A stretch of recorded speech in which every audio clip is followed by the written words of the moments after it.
오늘 우리 성경에 바벨론이라고 하는 뭐랄까요? 이 성경의 제국의 이름 가운데 바벨론 이제 이름이 나오는데 어쨌든 이 성경을 읽다 보면 구약의 이 나라 이름, 그러니까 그 당시에는 이제 제국이었습니다.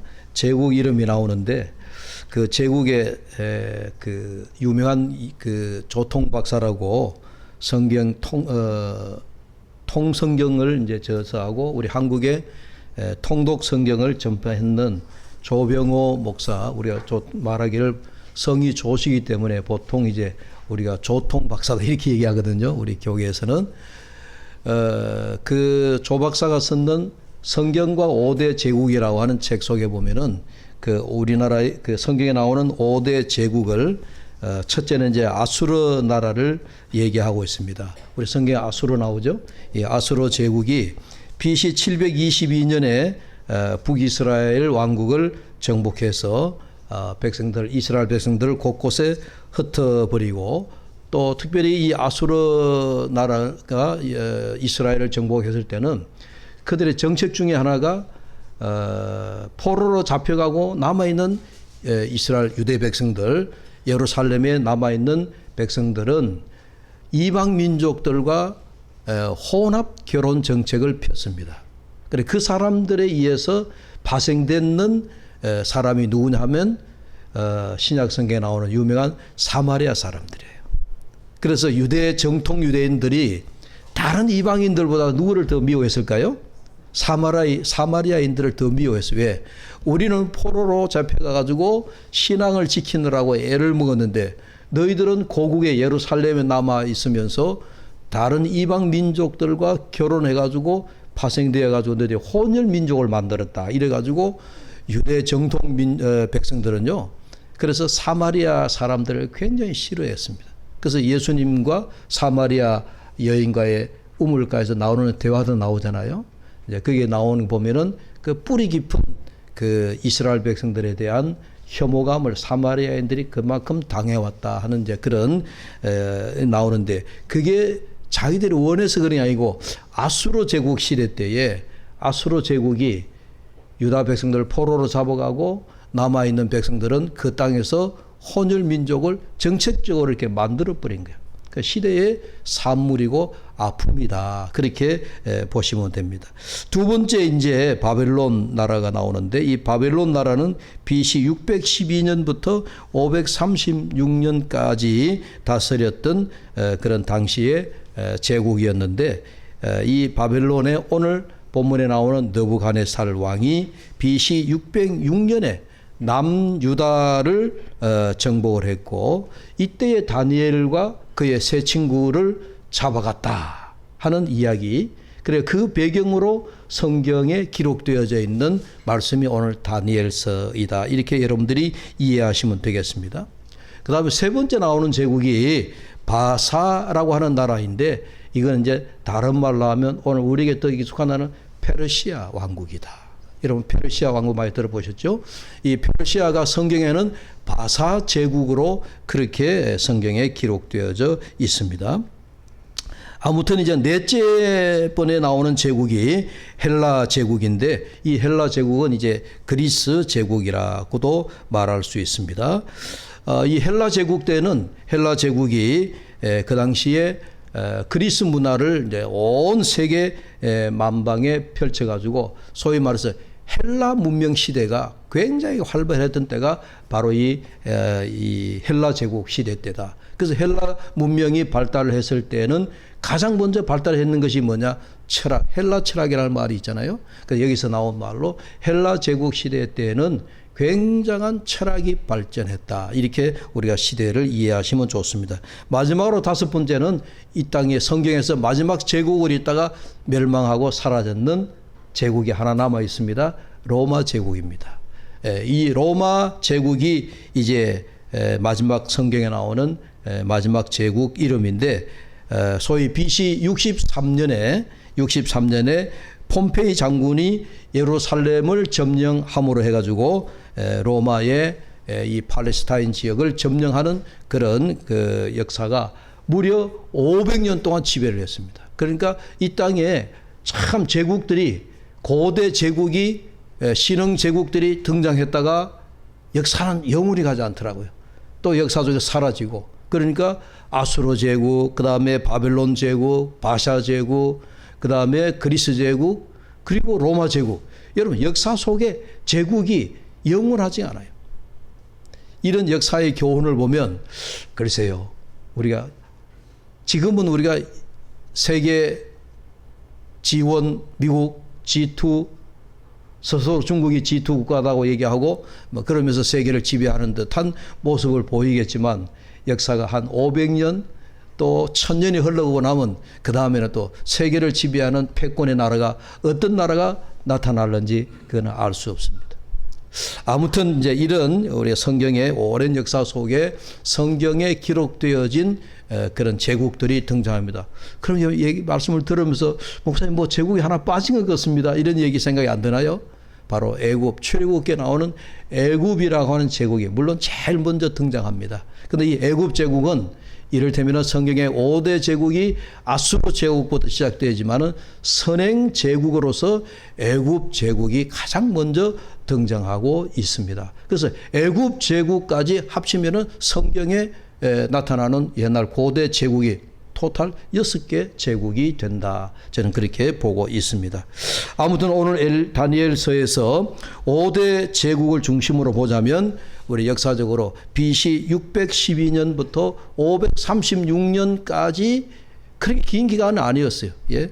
이게 보면은 채 100년도 되지 않는 제국의 바벨론 제국 시대였는데 그 동안에 느부갓네살 왕이 바벨론을 다스리고 있을 때 그때에 일어난 일을 배경으로 한 이 성경입니다. 그래서 이 느부갓네살이 이제 유다 왕국을 지배하고 그 다음에 이들을 잡아다가 포로로 자기 나라의 바벨론으로 끌고 갔습니다. 성경에 바벨론 이름 많이 나오잖아요. 그러면 목사님 이스라엘 백성들이 이 바벨론의 포로로 끌려가서 포로 생활한 지가 몇 년입니까? 성경에 보면은 포로 70년의 생활이다 이렇게 말씀을 하고 있습니다. 그러니까 포로 동안의 그 역사가 한 70년 정도 되는데 여러분 70년 깁니까 짧습니까? 길어요? 짧아요?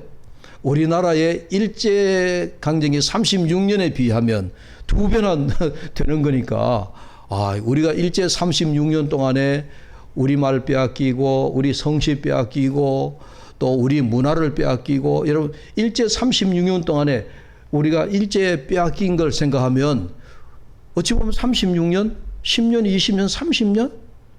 정확하게는 일제 36년이라고 말하지만 35년 몇 개월. 하여튼 좌우지간 그 일제의 강점기 동안에 우리나라가 많은 걸 빼앗겼습니다.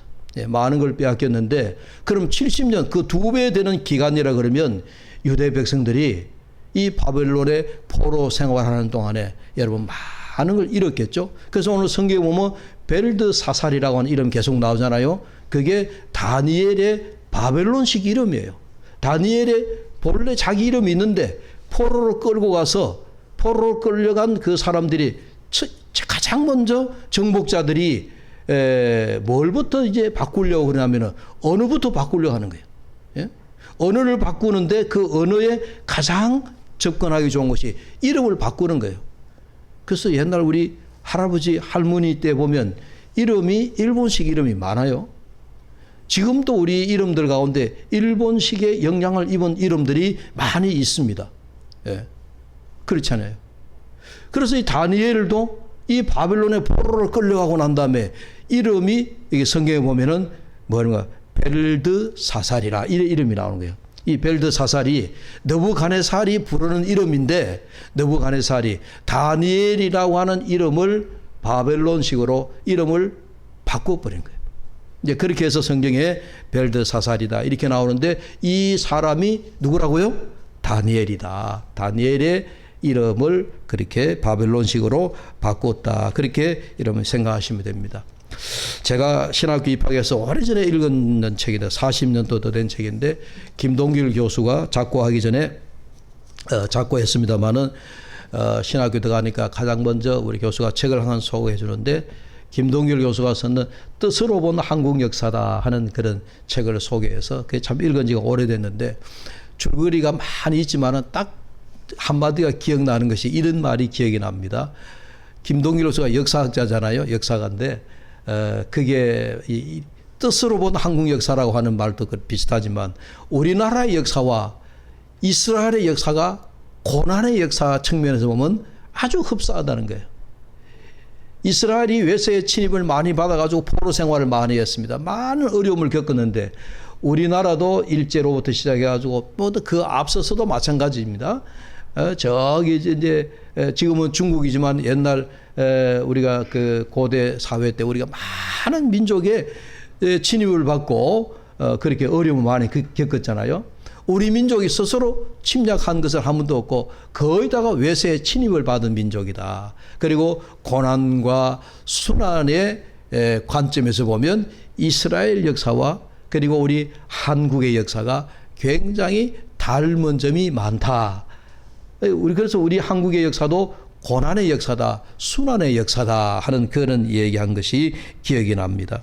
아무튼 여러분, 우리는 36년, 가장 우리가 근대의 근간에 36년의 일제 압제 시대를 생각하면 그런 우리의 정서를 가지고 다니엘서를 보면 70년의 포로 생활 가운데에 바벨론 이방 땅에서 어떤 일이 있었느냐, 어떤 일이 일어나고 있었느냐 하는 것을 여러분 우리가 보면 굉장히 공감되는 부분이 많다 하는 그런 생각을 제가 갖습니다.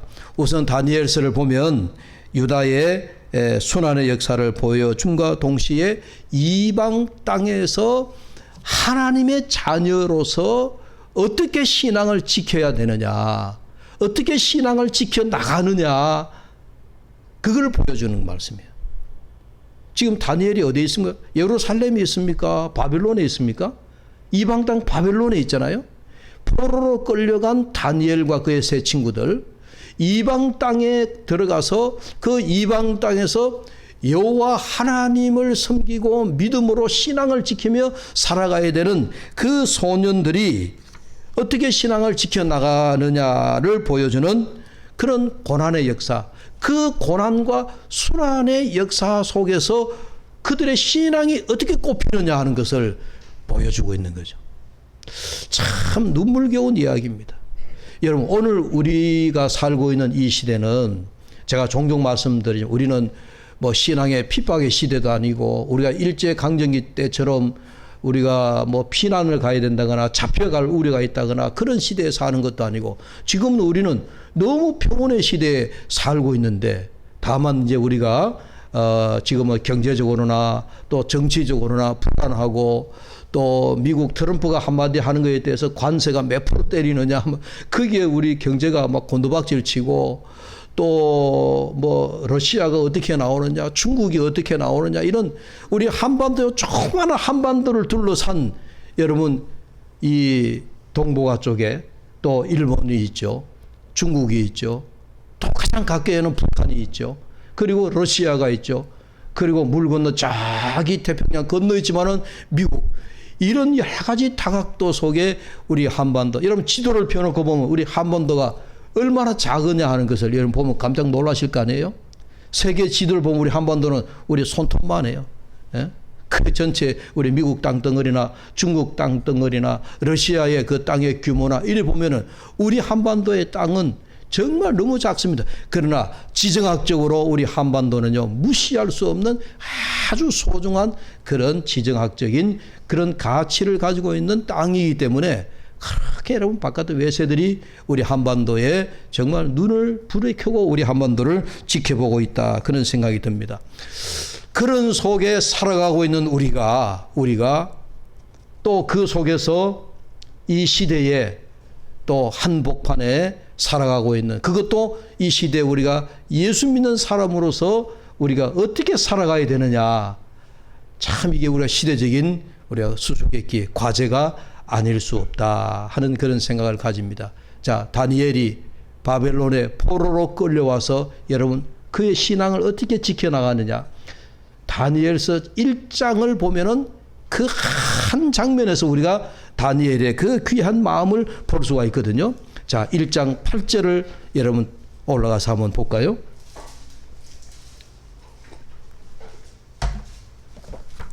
다니엘서 1장 8절입니다. 우리 함께 읽겠습니다. 다니엘은 뜻을 정하여 왕의 음식과 그가 마시는 포도주로 자기를 더럽히지 아니하리라 하고 자기를 더럽히지 아니하도록 환관장에게 구하니. 아멘. 여러분 1장 8절에 보시면 다니엘이 뜻을 정하여 라고 하는 이런 표현의 말씀이 나옵니다. 참 저는 다니엘서의 1장 8절을 볼 때마다 포로 생활을 하고 있는 다니엘이 무슨 뜻을 정했겠느냐. 포로자가 자기에게 자유가 있습니까? 자기 자유 결정이 있습니까? 자기가 마음대로 할 수 있는 모든 여건이 안 됨에도 불구하고 그 마음 중심에 하나님을 향한 뜻을 정했다. 참 여러분 이게 정말 가슴이 뭉클해지는 말씀이에요. 어떻게 이 시대 속에 다니엘이 뜻을 정하여서 그 마음을 하나님께 두고 있느냐. 이런 놀랍지 않습니까? 포로 소년이 여러분 지금 다니엘에게 닥쳐있는 위기가 뭡니까? 환관장 왕궁에 다니엘과 세 친구를 데리고 와서 왕이 정해 주는 진미를 먹으라는 거예요. 고기도 먹고 뭐도 먹고 해서 살을 포동포동하게 치워가지고 왕 앞에 데려가야 되니까 네가 이렇게 왕궁에서 정해주는 음식을 먹어야 된다 그래. 근데 다니엘은 고기를 먹지 않겠다는 거예요. 이방이 전해주는 고기를 먹지 않겠다. 채소만 먹겠다. 채소만 먹겠다라고 하는 이 다니엘이 채식주의자라서 그런 게 아니라 신앙을 지키기 위해서 다니엘이 선택한 방법이에요. 방법이. 저는 이 모습을 보면서 이 다니엘이 시대 속에 거룩함을 지킨 사람이다. 예? 시대 속에 거룩함을 지킨 사람. 포로된 자가 이방 나라에서 그 신앙을 지킨다라고 하는 것이 여러분 결코 쉬운 일이 아닙니다. 다니엘은 이방 사람들이 그 알량한 신앙이라고 비웃을지 몰라도 그런 뜻을 정해서 하나님께 초점을 맞추어서 그의 마음을 지키기로 작심한 거예요. 예? 다니엘만이 아니었어요. 다니엘의 세 친구들도 마찬가지였습니다. 이들을 미워하는 느부갓네살 신하들이 조서를 꾸미도록 만들었어요. 왕에게. 왕이시여. 금신상을 만들어서 모든 자들이 그 앞에서 절을 하도록 하고 만약에 절하지 않는 자는 벌을 내려서 죽게 만들자. 뭐 그런 조서를 만들었잖아요. 다니엘의 세 친구 다니엘을 비롯해서 그 금신상 우상 앞에 절하지 아니하고 신앙을 굳건하게 지켜나가려고 그러다가 죽음의 위기가 왔어요. 잡혀가지고 불무불 속에 던져졌는데 여러분 우리가 아는 대로 이 다니엘의 세 친구가 다른 사람들을 불무불에 집어넣어서 죽이는 것보다도 불무불에다가 불을 2배나 더 가하고 열을 더 많이 가해가지고 죽도록 만들었는데요. 놀라운 일이 천사 4명이 내려와가지고 다니엘의 세 친구 한 사람 한 사람 다 감싸가지고요. 그 다니엘의 세 친구가 머리털 하나도 그 불무불에 끌리지 않도록 지켜주셨다는 겁니다. 할렐루야. 뜻을 정하니까 하나님께 마음을 두니까 하나님께서 천사들을 보내셔가지고 그 여러분 뜨거운 풀무불 속에서도 그들이 죽지 아니하고 살아남은 거예요. 느부갓네살이 그걸 보고서는 놀란 거예요. 요즘 말하면 기절초풍한 거죠. 야, 이 도대체 무슨 일이냐. 여러분 다니엘의 이 친구들처럼 세상의 가치에 타협하지 않았습니다. 오늘 저는 이 말씀을 보면서 저나 여러분이나 이 시대에 살아가는 우리도 마찬가지라고 생각합니다. 우린 세상과 얼마나 치열하게 살아가야 됩니까? 그렇잖아요. 참 세상 문화에 우리가 얼마나 우리가 살아가야 되고 그 다음에 세상에서 우리가 정말 그야말로 우리가 생존하기 위해서 처절한 싸움을 싸워가고 있는데 그런 처절한 싸움 속에서 우리로 하여금 유혹하게 만들고 미혹하게 만들고 죄악 가운데 빠지게 만드는 그런 일들이 우리 주변에 얼마나 많습니까? 그렇잖아요. 세상 가치에 우리를 온통 끌고 가는 그런 일들이 부지기수로 많습니다. 그렇게 보면 오늘 우리가 살아가는 이 현실의 무게가 너무 무거운 거예요. 말씀과 현실과의 그 차이와 괴리 때문에 내가 말씀을 어떻게 지켜야 되느냐, 내가 말씀대로 어떻게 살아가야 되느냐라고 하는 삶의 무게가, 이게 우리 예수 믿는 사람들 참 장난이 아닙니다. 그러나 우리는 신앙 안에서 우리가 지켜가야 할 가치가 있는 줄로 믿습니다. 예수 믿는 것은 받은 증거 많도다. 예배 전에 제가 찬송을 제가 은혜 받아서 제가 부른 찬송인데, 구주 예수 의지함이 심히 기쁜 일이세 영생 허락 받았으니 의심 아주 없도다. 예수 믿는 것은 받은 증거 많도다. 예수 귀한 예수 믿음 더욱 주소서. 오늘 우리 예수 믿는 것, 여러분 받은 증거가 너무 많아요. 오늘 다니엘의 세 친구가 풀무불에 들어갔지만 머리털 하나 상하지 아니하고 하나님께서 그들을 보호해 주신 이 증거처럼, 여러분 저나 여러분들이 오늘 이 각박한 세상 속에, 오늘 이 치열한 삶의 경쟁 속에서 하나님이 우리에게 보여주신 믿음의 증거가 어디 한두 가지겠습니까? 우리 입으로 간증해야 할 것이 한두 가지겠습니까? 너무너무 많은 거예요. 그래서 오늘 이 찬성대로 예수 믿는 것은 받은 증거 많다 적다? 많습니다. 그 많은 증거대로 여러분들이 간증을 나누며 살아갈 수 있기를 주의 이름으로 축복합니다. 다시 다니엘의 얘기를 돌아가 볼까요?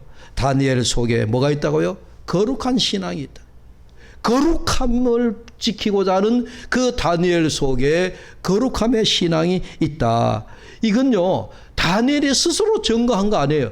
지금 누가 증거하고 있어요? 오늘 말씀을 제가 딱 뽑아서 세 구절만 봤는데, 다니엘 속에 거룩한 그런 거룩함이 있다라고 하는 것을 누구 입을 통하여 나오는 겁니까? 느부갓네살 왕을 통하여 나오는 거예요. 느부갓네살이 누굽니까? 지금 다니엘을 포로로 잡아온 바벨로니아의 왕입니다. 최고의 당대의 제국, 바벨론 제국에서 최고의 왕. 그래서 요즘 시대로 말하면 뭐 미국의 트럼프 정도 된다라고 봐야 되겠죠? 어마어마한 제국의 바벨론의 왕 느부갓네살 왕이, 이제 꿈 얘기는 제가 설명하지 않습니다. 꿈 얘기는 뭐 많아요. 꿈 얘기가 많은데 그 꿈을, 그 넓은 제국의 어느 술사도 어느 박사도 느부갓네살의 꿈을 해석하는 자가 하나도 없어서 고민에 빠져 있는데, 여러분 다니엘을 불러다가 다니엘아 네가 내 꿈을 해석해 봐라. 너라면은 능히 내 꿈을 해석해 줄 수 있다라고 믿었기 때문에, 그래서 이 왕이 다니엘을 부른 거예요. 그 다니엘을 불러가지고 한 말이 오늘 8절과 9절 그리고 10절, 18절에 나오는 말씀을 제가 이렇게 클로즈업 빼올린 거예요.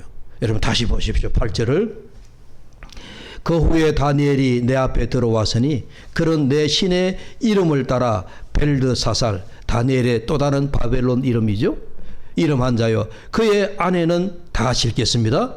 거룩한 신들의 영이 있는 자라. 거룩한 신들의 영이 있는 자라.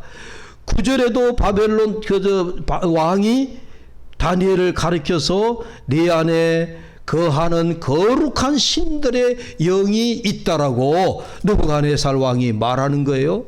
18절에도 제일 마지막 절에 거룩한 신들의 영이 내 안에 있다. 한 번도 아니고 느부갓네살 왕이 다니엘을 가리켜서 3번이나 네 안에 내가 보니 신들의 영이 있다라고 말하지 아니하고, 어떤 신들의 영? 거룩한 신들의 영이 있다. 이방 사람들이니까 다니엘을 보기에 뭔가 신비롭지 않다, 예사롭지 않다라고 하는 생각을 가졌던지, 느부갓네살 바벨론 왕이 볼 때 이 다니엘이 야 정말 신통방통하다, 신통방통하다. 내가 보니까 너는 채소만 먹는데도 얼굴에 기름기가 흐르고 너의 새 친구가 풀무불에 들어갔음에도 불구하고 어찌하여 천사들이 그들을 머리털 하나 상하지 아니하고 온전하게 살아나게 하느냐. 틀림없이 너희들이 믿는 하나님 여호와 하나님 그 여호와의 거룩한 영이 네 속에 있다. 그런 얘기를 하고 있는 겁니다. 여러분 이 말씀을 보다 보니까 제가 문득 그런 생각이 들어요. 그냥 느부갓네살 왕이 다니엘을 가리켜서 네 안에 여호와의 영이 있는 것 같다 이렇게 말하지 않고 네 안에 앞에 하나 글을 붙여서 수식어를 붙여서 거룩한 영이 네 속에 있다. 거룩한 영. 여러분 이렇게 생각해 보세요. 여러분 내가 목사인데 아이고 우리 목사님 우리 교회 목사님이다 라고 하는 거 하고 우리 목사님은 신령하다. 여러분들이 동의할런지 모르겠지만 말을 하자면 신령하다. 그런 거하고는 여러분들 좀 풍기는 뉘앙스가 다르죠. 우리 장로님이 계시는데 우리 장로님이 그냥 우리 교회 장로야 이런 것보다도 우리 장로님 거룩한 장로님이래. 신실한 장로님이시래. 여러분 그렇게 말하는 거하고는 좀 여러분 느낌이 어때요? 여러분 다름을 못 느끼겠어요? 그 날라리 목사다라고 하는 거하고 우리 목사님 거룩한 목사다 이렇게 하는 거하고 여러분 받는 느낌이 어때요? 목사지만 여러분 목사 앞에 우리 목사님 경건한 목사님이야. 우리 장로님 아주 경건하고 또 신실한 장로님이야 라고 하는 거는 여러분 다른 사람들 듣기에 예수 안 믿는 사람들 듣기에 어때요?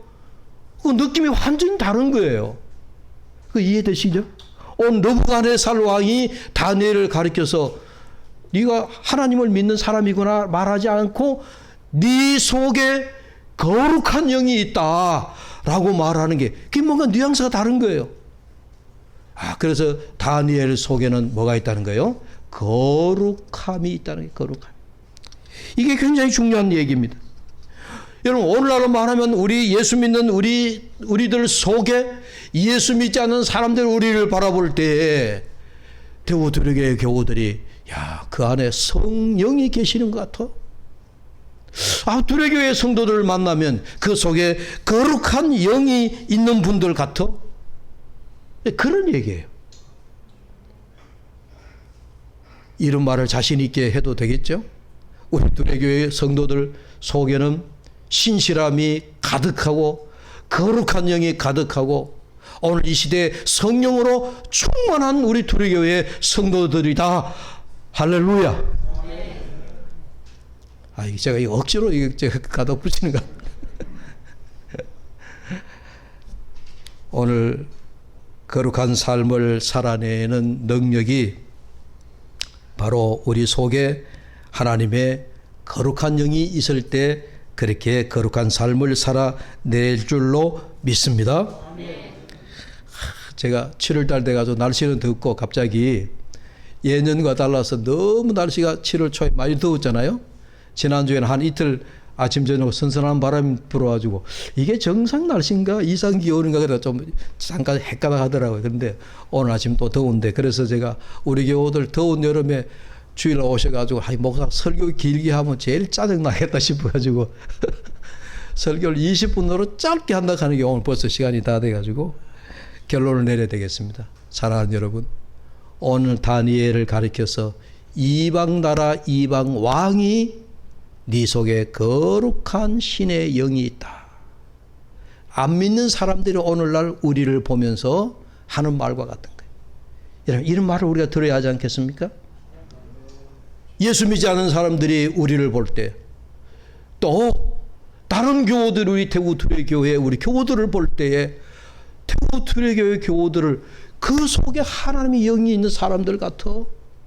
성령이 충만한 사람들 같아. 신실함이 그 속에 가득한 사람들 같아. 목회하는 제 입장에서는 우리 투례교회 교우들이 우리 바깥에 나가서 세상 사람들, 여러분들 일터에서, 여러분 삶 속에서, 여러분들이 만나는 모든 이웃 사람들에게서, 세상 사람들 속에서, 거래하는 업체들을 통해서 여러분들이 우리 대구 두려교회 성도들이 받는 뭐랄까 이 시대에 믿는 사람들의 그 평가가 오늘 느부갓네살 바벨론의 왕이 다니엘을 가리켜서 내 속에 거룩한 영이, 거룩한 신의 영이 있다라고 하는 그 말처럼 오늘 우리 사랑하는 성도들이 세상에 나가서 하나님의 영으로 충만하다, 이게 그냥 말로만 듣는 게 아니라, 아니 세상 사람들은 그래 말할 보는 눈이 없어서 못한다 하더라도 여러분, 저와 여러분이 정말 이 무더위지만은 저와 여러분들 심령 속에 하나님의 영으로 가득 충만해지는 저와 여러분이 되시기를 주의 이름으로 축복합니다. 기도합시다. 하나님 아버지, 이 무더위에 저들이 시원함을 바라는데, 아버지 하나님, 우리 영적으로 시원함은 바로 우리 속에 하나님의 거룩함이 가득 찬, 하나님의 영으로 가득 찬, 성령으로 가득 찬 우리의 모습이 되게 하여 주시옵소서. 그리하여 우리의 얼굴을 통하여서 주님의 빛이 드러나고 주님의 영이 드러나고 주님의 모습이 세상들 사람들에게 드러나 알려지게 하여 주시옵소서. 예수님의 이름으로 기도하옵나이다. 아멘.